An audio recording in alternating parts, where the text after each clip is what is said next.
El relato no empieza con palabras, empieza con manos. Elohim se inclina hacia la tierra, no crea al ser humano a distancia como los astros o los mares, lo forma. La Torá dice que tomó polvo del suelo, Adamá, y de ahí surge Adán. Desde el inicio, el nombre del hombre nos recuerda su origen. Él es tierra, pero no es solo tierra, porque entonces Elohim se acerca aún más y sopla en sus narices Neshama, aliento de vida, y el polvo vive. Es polvo vivificado por el aliento de Elohim. El texto es deliberado al usar la palabra Adamá, tierra, suelo fértil, y de ahí surge su nombre. Desde el inicio, la identidad humana está ligada a la tierra, no para degradarla, sino para ubicarla correctamente. El ser humano no es divino por naturaleza, no es autosuficiente, no es eterno por sí mismo, es polvo, pero no polvo sin valor, sino polvo elegido. En la Torá, Adán no es representado simplemente como el primer individuo. En el pensamiento hebreo, Adán funciona como figura corporativa. Lo que él es y hace afecta a toda la humanidad. Por eso la escritura no se limita a contar su historia, la utiliza como marco para entender la condición humana. Adán despierta en un jardín ordenado, todo está dispuesto, todo tiene propósito. Y Adán recibe una vocación: guardar, cultivar, gobernar y representar. Desde el inicio, la escritura nos invita a leer a Adán no solo como alguien, sino como alguien que representa a todos. En términos académicos, esto se conoce como Imago Dei, la humanidad como reflejo funcional del Creador en la tierra. Esto establece una antropología radicalmente distinta a la de muchas culturas antiguas. El ser humano no es una chispa divina atrapada en materia, ni un accidente biológico sin sentido. Es materia intencionalmente formada. Cuando la Torá describe que Adán recibe autoridad para gobernar, guardar y cultivar, no está narrando una tarea agrícola únicamente, sino una función administrativa y representativa. Adán es llamado a ejercer el dominio de Elohim sobre la creación como su imagen visible. Es decir, Adán cumple el rol de vicerregente, donde Elohim gobierna desde el cielo, el ser humano gobierna desde la tierra, reflejando su carácter, su orden y su sabiduría. Es por esto la gravedad de la caída de Adán, porque no es simplemente un error personal, es una ruptura estructural y colectiva. Pero la narrativa bíblica no idealiza. Adán es imagen, pero también es libre, y la libertad es la que abre la posibilidad del desvío. Cuando Adán escucha otra voz y decide definir el bien y el mal en sus propios términos, no deja de ser humano, pero sí pierde la orientación. La ruptura no es solo moral, es relacional y vocacional. Desde ese momento, la historia humana avanza con una herida profunda. Seguimos siendo polvo con aliento, pero caminamos sin una dirección clara debido al paráptoma de Adán o su transgresión. Continuando con esta idea de representativo colectivo, aquí aparece una verdad incómoda pero central en la Biblia. Cuando una figura representativa cae, los representados participan de las consecuencias. Este principio atraviesa toda la escritura. Cuando un rey se desvía, el pueblo sufre. Cuando un sacerdote falla, el santuario se contamina. Cuando un líder peca, la comunidad es afectada. Adán encarna este principio en su forma más básica. Al perder la orientación, la humanidad entera hereda una condición desordenada. No porque Elohim sea injusto, sino porque la humanidad fue diseñada para existir desde ese concepto de representatividad. En ese sentido, el paráptoma de Adán afecta toda la realidad del cosmos.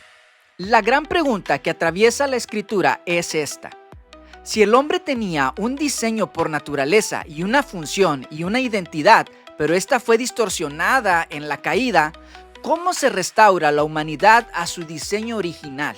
La Torá no responde a esta pregunta de inmediato, ni con claridad absoluta. Presenta pactos, figuras, sombras, procesos, pero hay un momento en que la historia bíblica deja de sentirse como una cadena de intentos humanos por encontrar el rumbo y comienza a revelarse como un plan con dirección. Ese giro ocurre cuando entendemos lo siguiente: si Adán es una cabeza representativa, entonces el problema humano no es solo mal comportamiento, es una humanidad entera desordenada desde su raíz. La Torá ya lo insinuaba, aunque no lo dijera con lenguaje técnico. La caída no fue solo un evento moral, fue un cambio de gobierno interior, un cambio de orientación, una pérdida de comunión que se volvió herencia. Y por lo tanto, todos participamos de forma colectiva de ese mal. Y entonces, la escritura hace algo extraordinario. Elohim no abandona a la humanidad, propone una solución que es tan profunda como el mismo problema. No se trata de un consejo, no se trata de una idea, no se trata de una reforma, se trata de un hombre. Y Pablo introduce un concepto interesante, el del segundo o último Adán. Pablo escribe: el primer hombre Adán fue hecho alma viviente, el último Adán espíritu que da vida. Pero, ¿qué significa último Adán en el pensamiento de Pablo? Cuando Pablo llama a Yeshua el último Adán en 1 Corintios 15:45, no se está refiriendo a otra versión del primero. Lo que significa es el definitivo, el consumado, el que cierra una era y abre otra. Último no habla solo de cronología, es finalidad. Yeshua no viene a mejorar el viejo modelo, viene a inaugurar una humanidad nueva desde la raíz. Entonces, no contento con esta complejidad, Pablo añade algo aún más profundo. El primer hombre es de la tierra, el segundo hombre es del cielo. Esto no implica desprecio por la materia, sino todo lo contrario. Desde la lectura de algunos académicos, el Mesías no viene a abolir la creación, sino a reordenarla desde adentro. Yeshua no es alguien que escapa del polvo, camina sobre él, no huye del cuerpo, lo asume. Porque el plan original, aunque parezca raro para muchos, nunca fue abandonar la tierra, sino llenarla de la gloria de Elohim. Pablo contrasta así: el primer hombre, Adán, fue hecho alma viviente, el último Adán, espíritu que da vida. Este detalle es clave. El primer Adán recibe el aliento, su vida es derivada de ello, pero el último Adán no solo recibe, comunica vida, da vida. Esto significa que la restauración no es solo volver al jardín simbólicamente, sino recibir una vida que Adán no podía producir por sí mismo, una vida que vence la corrupción, muerte y desorden interior. Adán podía vivir, pero no podía garantizar vida incorruptible. Mashiach, sí. Yeshua como imagen perfecta. La escritura afirma que Yeshua es la imagen del Elohim invisible. Esto es clave. Adán fue creado a imagen, Yeshua es la imagen revelada. En él vemos por primera vez al ser humano tal como fue pensado desde el principio, obediente, dependiente, lleno del Ruach y en perfecta comunión con el Padre. Redención como nueva creación. Es aquí donde aparece una de las ideas más fuertes del Nuevo Testamento. La redención no es solo perdón, es recreación. Uno de los errores más comunes al hablar de redención es reducirla únicamente al perdón. La Biblia afirma el perdón, esto no es discutible, pero no se detiene ahí. Desde Génesis hasta los profetas y los escritos apostólicos, la redención es descrita con un lenguaje mucho más amplio, un lenguaje de creación. La historia no avanza solo de culpa a absolución, sino de creación herida a una creación renovada. Si el problema humano comienza en la creación, la solución no puede ser simplemente un ajuste legal. Por eso la escritura no habla de reparar a Adán, sino de dar inicio a algo nuevo. Por eso el lenguaje bíblico habla de nuevo nacimiento, nuevo hombre, nueva creación. La historia de Adán no se borra, al contrario, se trasciende. No es un cambio cosmético, es un cambio de origen. La redención no nos vuelve simplemente al punto cero, nos introduce en una realidad que Adán nunca llegó a experimentar plenamente, lo que se conoce como vida incorruptible. El Mesías como inicio de la nueva creación. Desde una lectura bíblica coherente, Yeshua no aparece solo como Salvador individual, sino como el inicio visible de la nueva creación. Por eso, su resurrección es central. Porque la resurrección no es solo prueba de poder, es una señal escatológica, un indicador de lo que debe ser. Es la declaración de que la nueva creación ya ha comenzado, aunque aún no se ha consumado. En términos académicos, esto se conoce como la tensión del ya, pero todavía no.